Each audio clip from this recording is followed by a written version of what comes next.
ये क्या, पूरी रसोई तो हरी सब्जियों से भरी हुई है। लगता है मेरे ससुराल वालों को कुछ ज्यादा ही हरी सब्जियां पसंद है।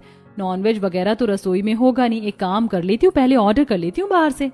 मिष्टी अपने फोन से डिश ऑर्डर करने ही वाली होती है कि तभी रसोई में जल्दी से भागते हुए कार्तिक आता है, जिसे देखकर मिष्टी, ओए कार्तिक, तुम्हें की हो लो, ऐसे भागते हुए क्यों आ रहे हो?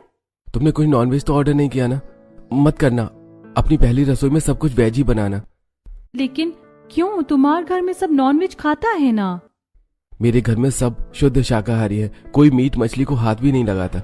अगर किसी को पता चल गया कि तुम मीट मच्छी खाती हो या मैंने खाई है, हम दोनों को ही घर से निकाल देंगे। इसलिए तो मैंने कोर्ट मैरिज करी थी, ताकि हमारी फैमिली एक दूसरे के बारे में ज्यादा न जान पाए। क्या इसका मतलब तुम यहाँ मुझे धोखा दिए हो? अरे बाबा, मैंने कोई धोखा नहीं दिया है, बस तुम्हें पाने के लिए थोड़ा झूठ बोला। अब प्लीज इस बारे में घर में किसी से कुछ मत कहना। कार्तिक की बात सुनकर मिष्टी को काफी शौक लगता है, लेकिन उसकी बातों को समझते हुए वो चुप रहती है और अब अपनी पहली रसोई की रस्म में बंगाली ही सही, लेकिन वो वेज खाना बनाकर सभी घर वालों को परोसती है। बहू, बंगाली खाने का स्वाद भी काफी बढ़िया। वैसे तुमने क्या बनाया है, या मुझे सबसे अच्छा लगा? माँ जी, ये आलू पोस्ता है। अरे भाभी, आलू पोस्ता नहीं, आलू पास्ता होता है, लेकिन इसमें तो पास्ता है ही नहीं। ये आलू पोस्ता ही है, पास्ता नहीं है। और भाभी, इसका क्या नाम है? मैं तो उसका नाम भी भूल गया। इसका नाम है मोचोर घोंटो। मुझे तो मच्छर घंटा सुनाई दे रहा है। नाम कैसा भी हो, लेकिन खाने में वेज और टेस्टी है ना, इतना काफी है। सभी को अपनी बंगाली बहू की पहली रसोई का खाना काफी पसंद आता है और अब थोड़ी देर में कुछ पड़ोसन सुष्मिता के घर आती हैं।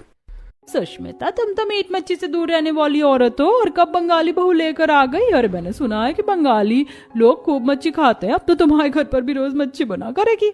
शारदा बहन, मेरी बहू भले ही बंगाली है, लेकिन वो वेजिटेरियन है। आज भी सब कुछ उसने वेज खाना बनाया था। ओ ईश्वर, कहाँ फंस गया मैं? किसी को पता चल गया अम्मी नॉन वेज खाता है, फिर तो मैं गई। जो मिष्टी दिन में तीनों वक्त खाने में मच्छी खाती थी, अब उसी मिष्टी को अपनी शादी के 2 से ढाई हफ्तों तक के बाद भी बिना नॉनवेज खाया रहना पड़ता है, जिससे अब वो काफी चिड़चिड़ी रहती है। मुझसे कोई गलती हुई है क्या? आजकल काफी चिड़चिड़ी रहती हो। तुमसे शादी करने के बाद अम्मी अभी तक मच्छी नहीं खाया, अब तो अमर सौंपने में भी मच्छी आने लगी है। अच्छा बाबा, सॉरी, मैं तो कभी कभार नॉनवेज खाता हूँ, लेकिन फिर भी मुझे उसकी तलब उठ जाती है। लेकिन तुम तो रोज मच्छी खाने वाली हो। मैं एक काम करता हूँ, बाहर से तुम्हारे लिए ले आता हूँ, लेकिन कमरे में ही खाना, ठीक है? कार्तिक की बात सुनकर मिष्टी काफी खुश होती है। वहीं शाम को कार्तिक अस्पताल से आते हुए मिष्टी के लिए मच्छी छुपाकर घर ले आता है। जल्दी से खा लो और खाने के बाद पूरे रूम में रूम फ्रेशनर डाल देना, ठीक है? और मच्छी के कांटे संभाल कर रख देना। रात को खाने के बाद मैं वॉक पर जाऊंगा तो दूर फेंक दूंगा। मिष्टी जल्दी से मच्छी खाकर उसके कांटे को पेपर में रखकर कमरे की खिड़की पर रख देती है और अब बाहर आ जाती है। लेकिन रात में खाना खाने के बाद कार्तिक और मिष्टी दोनों के दिमाग से मच्छी के कांटे को फेंकने की वाली बात निकल जाती है। तो वहीं रात में खिड़की खुली होने पर एक बिल्ली कमरे में घुस आती है, जो मच्छी के कांटे को पूरे घर में फैला देती है। और जब अगले दिन सुष्मिता ये सब देखती है तो गुस्से से आग बबूला हो जाती है और सीधा अपने पड़ोसन कमलावती के घर जाकर लड़ने लगती है। तुमने ही कल मच्छी बनाई थी, वो कांटे तुम्हारे घर से आए हैं, हमारे घर में नहीं। पूरे घर को अशुद्ध कर दिया तुमने। तुम्हारा दिमाग तो नहीं खराब हो गया है? तुम्हारा ऊपर कमला खाली है क्या? मेरे पास और फालतू कामों के अलावा भी कई सारे काम हैं। ओ तेरी, अगर माँ जी को पता चल गया कि ये मच्छी की कांटे मेरी हैं, तो मेरा तो अंतिम संस्कार हो जाएगा। अपनी सास का इतना खौफनाक रूप देखकर मिष्टी डर से कांपने लगती है और अब सुष्मिता पूरे घर की शुद्धिकरण के लिए बाहर जमीन को अच्छे से गोबर से लीप देती है और घर में एक हवन भी करवाती है। इसी तरह अब 1-2 दिन गुजर जाते हैं। मिष्टी घर का सामान लेने के लिए बाहर गई होती है कि तभी उसे एक नॉनवेज की दुकान दिखती है। अरे बाबा, ये तो नॉनवेज की दुकान है, इसका मतलब यहाँ मच्छी भी मिलेगी। कितना दिन हो गया हमारे को मच्छी खाए हुए। उस नॉनवेज की दुकान को देखकर मिष्टी अब मच्छी खाने के लिए उसके अंदर जाती है और जैसे ही मिष्टी अंदर का नजारा देखती है तो उसके होश उड़ जाते हैं। उस रेस्टोरेंट में उसके नंद और देवर चिकन खा रहे होते हैं। ये देखकर मिष्टी को तो अपनी आंखों पर यकीन ही नहीं होता। पंकज, आरती, ये सब क्या है? तुम लोग नॉनवेज खा रहा है? प्लीज भाभी, इस बारे में माँ पापा को कुछ मत बताना। आज के टाइम पर कौन नॉनवेज नहीं खाता है? प्लीज भाभी, आप घर पर कुछ मत कहना, वरना बहुत बड़ा कलेश हो जाएगा। वो तो है, लेकिन तुम फिक्र मत करो, मैं भी नॉनवेज खाती हूँ। वो तो बस माँ जी और पापा जी की वजह से मैंने भी झूठ बोला था। भाभी, मुझे तो पहले से ही पता था कि आप नॉनवेज खाते हो, वरना कौन सा बंगाली मच्छी नहीं खाता है। यहाँ पर फिश भी काफी बढ़िया मिलती है, मैं अभी ऑर्डर करती हूँ। आरती जल्दी से फिश ऑर्डर करती है और अब मिष्टी सुकून से अपनी नंद और देवर के साथ फिश खाती है। और अब अक्सर जब भी उन लोगों का नॉनवेज खाने का मन होता तो वो लोग इसी तरह बाहर जाकर छुप छुप कर नॉनवेज खा लिया करते थे। ऐसे कुछ समय गुजर जाता है और अरे मिष्टी बहू, ये तुम टीवी में क्या देख रही हो? कुछ नहीं पापा जी, वो खाना खजाना शो आ रहा था ना, तो वो ही देख रही थी। लेकिन इसमें तो ये मच्छी बनाना सिखा रही है, ये क्यों देख रही हो? तुम्हारा जी नहीं खराब होता है? इतना कहकर सुरेश टीवी बंद कर देता है, जिससे मिष्टी थोड़ा चिढ़ती तो है लेकिन वापस ससुर से कुछ नहीं कहती। ऐसे ही समय गुजरता रहता है। बहू, हम अपने गांव जा रहे हैं, तो तुम हमारे पीछे से अच्छे से घर को संभालना। अब सारी जिम्मेदारी तुम पर ही है। मम्मी पापा, आपकी ट्रेन का वक्त हो गया है, जल्दी चलिए, कहीं छूट न जाए। बाहर कैब भी आ गई है। तुम सभी अपना ध्यान रखना, ठीक है? और बहू, खाना घर पर ही बनाना, कहीं पता चले पीठ पीछे बाहर से मंगवाने लग जाओ। सुष्मिता, सुरेश सभी को समझाकर अब बाहर अपनी कैब में बैठ जाते हैं और सीधा रेलवे स्टेशन के लिए निकल जाते हैं। तो वहीं उनके जाते ही मिष्टी, माँ जी पापा जी तो गांव गए हैं, तो क्यों ना आज हम लोग घर पर ही कुछ बढ़िया सा नॉनवेज बनाकर खाएं। मुझे 21 मार्च बहुत अच्छे से बनाना आता है, साथ में जीरे वाले चावल बना लूंगी, बहुत मजा आएगा खाने में। अरे मेरा भी कब से ये खाना खाने का मन कर रहा था। मैं जल्दी से बाहर से अच्छी सी मच्छी ले आता हूँ। कार्तिक मार्केट से जाकर अच्छी जल्दी से मछली लाता है और अब मिष्टी पहली बार अपने ससुराल की रसोई में मच्छी बनाने लगती है। तो वहीं उधर सुरेश और सुष्मिता जब तक रेलवे स्टेशन पहुंचते हैं तो उनकी ट्रेन निकल चुकी होती है। अरे इसीलिए मैं कह रहा था कि 3 बजे की बजाय हमें 2 बजे निकलना चाहिए था। अब छूट गई ना ट्रेन, अगली ट्रेन भी अब कल की है, तब तक क्या करें? 1-2 घंटे की बात की होती तो रेलवे स्टेशन पर भी रुक जाते, लेकिन अब ट्रेन कल की है, कल आएंगे। चलिए घर चलते हैं।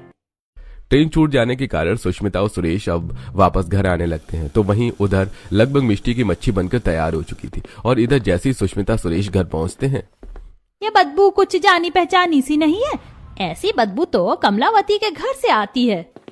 सुष्मिता सुरेश जैसे ही रसोई में पहुंचते हैं तो उनके पैरों तले जमीन खिसक जाती है। जिस रसोई में आज तक कभी अंडा तक नहीं बना था, उस रसोई में उनकी बहू मच्छी बना रही होती है। तभी वहां कार्तिक भी आ जाता है। मिष्टी बहू, ये सब क्या है? तू हमारी रसोई में मच्छी बना रही है। तूने तो कहा था कि तू वेजिटेरियन है। हे भगवान, इसने तो हमारी रसोई को अशुद्ध कर दिया। अरे तुम हमारे जाने का इंतजार कर रही थी, वो तो अच्छा हुआ कि ट्रेन छूट गई, वरना तुम्हारी सच्चाई को हम कभी जान ही नहीं पाते। माँ पापा बस भी करिए। मुझे पता था कि मिष्टी नॉनवेज खाती है, लेकिन मैं उसे खोना नहीं चाहता था, इसलिए मैंने आप लोगों से ये बात छुपाई।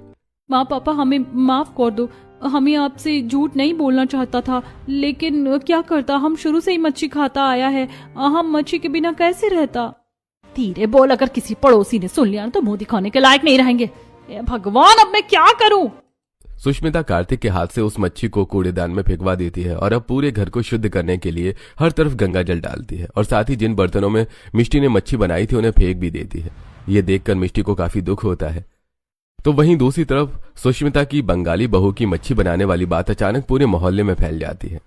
और देख रही हो संध्या बहन, कुछ लोग तो पड़ोसी के घर में नॉनवेज बनने से भी मुंह बनाते थे, लेकिन अब तो उनके घर में खुद बनता है, तो कुछ नहीं। अरे ऐसी तरह के लोगों के लिए तो कहावत है, थाली का बैंगन होना, कभी इधर तो कभी उधर। लोगों के ऐसे ताने सुनकर सुष्मिता को काफी गुस्सा आता है और वो आए दिन अपनी बंगाली बहू को ताने देने लगती है, जिससे मिष्टी काफी परेशान हो जाती है, जिसे देखकर कार्तिक से रहा नहीं जाता। तब वो एक दिन अपनी माँ से कहता है, माँ, मिष्टी बंगाली है और उन लोगों में दिन रात मच्छी खाई जाती है, लेकिन उसके बावजूद भी सिर्फ मेरी वजह से उसने यहाँ पर हरी सब्जियां खाना शुरू कर दी। लेकिन अगर वो कभी कभी मच्छी खाना चाहती है तो उसमें दिक्कत क्या है? जरूर इस बंगालन ने तुझ पर कोई काला जादू कर दिया, तभी तो तू ऐसी बातें कर रहा है। मैंने कहा ना कि इस घर में मच्छी मीट नॉनवेज कुछ भी नहीं बनेगा, समझा? अरे इतनी ही तुझे इसकी फिक्र हो रही है तो अपना सामान बांध और इसे लेकर चला जा, समझा? अपने सास ससुर की ऐसी बातें सुनकर मिष्टी और ज्यादा परेशान हो जाती है। मिष्टी, तुम ठीक तो हो ना? देखो, मैंने तुमसे प्यार किया और ये वादा किया था कि मैं तुम्हारा हमेशा ख्याल रखूंगा। अगर तुम कहो तो मैं तुम्हारे लिए अलग ही रह सकता हूँ। नहीं कार्तिक, मैं नहीं चाहती कि मेरी वजह से तुम अपने माँ बाप से अलग रहो। इसी तरह अब समय गुजरता रहता है और एक दिन, माँ आप खाना क्यों नहीं खा रही? आज तो आपकी मनपसंद सब्जी बनाई है भाभी ने, मुझे इस बंगालन के हाथ का कुछ भी नहीं खाना। अगर मुझे पता होता कि ये मीट मच्छी खाती है तो मैं कभी इसे अपनी रसोई में भी नहीं जाने देती। माँ जी, आमी मानता हमार से गलती हुआ है, लेकिन आप कब तक गुस्सा रहोगी? हाँ माँ, मिष्टी है तो घर की बहू ही है ना, अब खा भी लीजिए, इतना भी क्या गुस्सा करना। मैंने एक बार कह दिया तो कह दिया, मैं इसके हाथ का कुछ भी नहीं खाऊंगी। अपनी सास की ऐसी नाराजगी से मिष्टी काफी ज्यादा दुखी रहने लगी थी। ऐसे ही अब समय गुजरता रहता है और एक दिन मिष्टी की नंद और देवर, भाभी आजकल कुछ ज्यादा ही उदास रहने लगी है। पहले वो कैसे हमसे हंसी मजाक करती थी, लेकिन अब तो वो 24 घंटे कमरे में ही बैठी रहती हैं। उस दिन के बाद से डर के मारे तो मैंने भी नॉनवेज को हाथ नहीं लगाया। एक काम करते, हम बाहर जाकर नॉनवेज खा लेते हैं और भाभी के लिए भी थोड़ा सा ले आएंगे। माँ वैसे भी सत्संग में जा रही हैं, उनके आने से पहले भाभी को खिला देंगे, क्या ही पता चलेगा। आरती और पंकज एक रेस्टोरेंट में जाकर अपनी भाभी के लिए मच्छी ऑर्डर कर देते हैं। तो वहीं अब मच्छी पैक होने तक वो दोनों भी बिरयानी खाने लगते हैं कि तभी उसी रेस्टोरेंट में पड़ोसन संध्या आती है और जब वो पंकज और आरती को बिरयानी खाता देखती है तो हे भगवान, सुष्मिता के बच्चे तो नॉनवेज भी खाने लग गए। लगता है ये सब इसकी बंगालन बहू का असर है। अभी बताती हूँ जाकर उस बेचारी को। संध्या अब जल्दी से सुष्मिता के घर जाती है और सारी बात सुष्मिता को बताती है। ये बात सुनकर सुष्मिता आग बबूला हो जाती है और जैसे ही आरती और पंकज नॉनवेज लेकर घर आते हैं तो सुष्मिता उन पर और अपनी बहू पर चिल्लाना शुरू कर देती है। ये सब कुछ इस बंगालन की वजह से हुआ। तेरी वजह से ही अब मेरे घर के बच्चे भी नॉनवेज खाने लगे। तूने ही आदत डाली है ना इनमें। माँ जी, आप आमार को गलत समझ रहा है। हम इनमें आदत नहीं डाली है। पंकज, आरती, तुम लोग कुछ बोलते क्यों नहीं? हाँ भाभी, बिल्कुल ठीक कह रही है। मैं तो काफी टाइम से नॉनवेज खा रही हूँ माँ। आज के टाइम में कौन नॉनवेज नहीं खाता है? हे भगवान, ऐसा क्या पाप हो गया मुझसे जो तू मुझे ऐसे दिन दिखा रहा है? आखिरकार गलती क्या थी मेरी? ये सब इस बंगालन की वजह से हो रहा है। सुष्मिता उस दिन अपनी बहू को काफी खरी खोटी सुनाती है और जो सुष्मिता पहले बहुत अपनी बहू से बात भी कर लिया करती थी, अब वो बात करना भी बंद कर देती है। इसी तरह अब समय गुजरता रहता है। हे भगवान, कैसी कैसी बहुएं अपनी सास पर काला जादू कर रही। अच्छा हुआ कि मेरी दोनों बहुएं अलग रहती हैं। मनोरमा काले जादू का टीवी सीरियल देखते हुए खुद से ही बातें करने लगती है और थोड़ी देर बाद सुष्मिता के घर आती है। कब से इंतजार कर रही थी मैं तुम्हारा। वो तो मैं बस सीरियल देखने में लग गई थी, इसीलिए समय लग गया। तुम्हें पता है मैंने सीरियल में क्या देखा कि एक बहू ने अपनी सास पर काला जादू कर दिया और फिर सारी प्रॉपर्टी अपने नाम करवा ली। वैसे देखा जाए तुम्हारी बहू तो बंगाली है ना, और बंगाली लोग तो काला जादू करने में माहिर होते हैं। अपनी बहू से बचकर रहना। हर बंगाली थोड़ी ना काला जादू करता है। तुम भी ना, खुद तो डरपोक हो, मुझे भी डरा रही हो। अरे मैं तो तुम्हें बता रही हूँ, वैसे भी तुम्हारी बहू से तुम्हारी बनती कहाँ है? कहीं वो बंगालन कल को तुम पर कोई काला जादू ना कर दे। मनोरमा की बात सुनकर अब सुष्मिता भी इसी सोच में पड़ जाती है और जब रात में सुष्मिता सो रही होती है तभी उसे एक सपना आता है। सास कुर्सी से बंधी है, बहू के हाथ में चाकू और मछली है। बहू छोड़ दे मुझे, क्या बिगाड़ा है मैंने तेरा? छोड़ दे, जाने दे मुझे, तुझे जो चाहिए ले ले। वो तो मैं वैसे ही ले लूंगी बुढ़िया, लेकिन तूने जो मेरा जीना हराम किया उसका क्या? मच्छी कितनी पसंद है मुझे, लेकिन तूने मुझसे मेरी मच्छी ही छीन ली। अब देख कैसे इस मच्छी को काट कर मैं तुझे खिलाती हूँ। नहीं बहू, मेरा धर्म भ्रष्ट हो जाएगा, छोड़ दे मुझे। मिष्टी वो मच्छी सुष्मिता को खिलाने वाली होती है कि तभी सुष्मिता एकदम घबरा कर उठ जाती है। हे भगवान, कितना भयानक सपना था। मेरे तो अभी से पसीने छूट रहे। अच्छा हुआ वो एक सपना था, सच नहीं। सुष्मिता मुंह पर पानी मारती है और पानी पीकर दोबारा सो जाती है। ऐसी अब 1-2 दिन गुजर जाते हैं। सुष्मिता आज जब रसोई में आती है तो देखती है कि उसकी बंगालन नींबू के अंदर कुछ लौंग डाल रही है। ये देखकर सुष्मिता, मिष्टी बहू, ये तो क्या कर रही है? अम्मी नींबू में लौंग डाल रही है। इसे रसोई में रखने से मच्छर और कीड़े मकोड़े नहीं आते। ये तो मैंने पहली बार सुना है, लेकिन जितना मुझे पता है ऐसे तो काला जादू होता है। कहीं ये मुझ पर काला जादू तो नहीं कर रही? ये देखकर सुष्मिता काफी डर जाती है। ऐसी अब 1-2 दिन और गुजरते हैं और आज जब सुष्मिता किसी काम से मिष्टी के कमरे में आती है तो देखती है कि मिष्टी के बिस्तर पर एक काले रंग की गुड़िया रखी है और उसने साड़ी पहन रखी है। देखकर सुष्मिता तो थर-थर कांपने लगती है। हे भगवान, ये गुड़िया तो मुझ जैसी है और ऐसी साड़ी तो मैं ही पहनती हूँ। अब तो मुझे पूरा यकीन हो गया कि मिष्टी बहू मुझ पर काला जादू करने वाली है। अगर मैंने घर में किसी को इसके बारे में बताया तो मिष्टी बहू तो उस पर भी काला जादू करके उसे अपने वश में कर लेगी। सुष्मिता अब काफी ज्यादा घबरा जाती है और अब अगले दिन जब सभी नाश्ता कर रहे होते हैं तो सुष्मिता दिल पर पत्थर रखकर काफी मुश्किल भरा फैसला सबको सुनाती है। मैंने बहुत सोच समझ कर एक फैसला लिया है मिष्टी बहू। अब तुम बंगाली हो या गुजराती, लेकिन रहना तो तुम्हें इसी घर में है। ससुराल है ये तुम्हारा। कब तक तुम भी अपना मन मारोगी, इसीलिए तुम नॉनवेज खा सकती हो, लेकिन तुम इस घर में नॉनवेज नहीं बनाओगी। घर के पीछे जो कमरा है वहां तुम बनाओगी और वहीं खाओगी और फिर नहा कर ही पूजा पाठ और घर का कोई बाकी काम करोगी। सुष्मिता की ये बात सुनकर सभी के गलों में नाश्ता फंस सा जाता है। तभी सुरेश, सुष्मिता, ये तुम क्या कह रही हो? अरे जिस घर में कभी अंडा नहीं बना, अब उस घर में बहू मीट मच्छी बनाएगी। उनके कल्चर में खाते हैं तो हम क्या कर सकते हैं। अब हम बना थोड़ी ना रहे हैं और ना खा रहे हैं। बहू को खाना है तो वो बनाएगी और खाएगी। मम्मी, मुझे तो यकीन ही नहीं हो रहा है कि कहीं मैं कोई सपना तो नहीं देख रहा है। मैं जानता था कि एक न एक दिन आप मेरी बात जरूर समझोगी। इसका मतलब मम्मी, मैं और पंकज भी नॉनवेज खा सकते हैं ना? हाँ, खाना है तो खा लो, लेकिन जो शर्त मिष्टी बहू पर लागू है वो तुम पर भी लागू होगी। सुष्मिता की बात सुनकर सुरेश को छोड़कर सब काफी खुश होते हैं, जिसके बाद अब नाश्ता करके कार्तिक और मिष्टी अपने कमरे में आते हैं। अरे मुझे तो अभी भी यकीन नहीं हो रहा है, ऐसा लग रहा है कि मानो कोई जादू हो गया हो। कार्तिक की बात सुनकर मिष्टी जोर जोर से हंसने लगती है जिसे देखकर। अरे मिष्टी, क्या हुआ, तुम ऐसे हंस क्यों रही हो? मुझे लगा नहीं था कि मेरा प्लान इतनी जल्दी सक्सेसफुल हो जाएगा।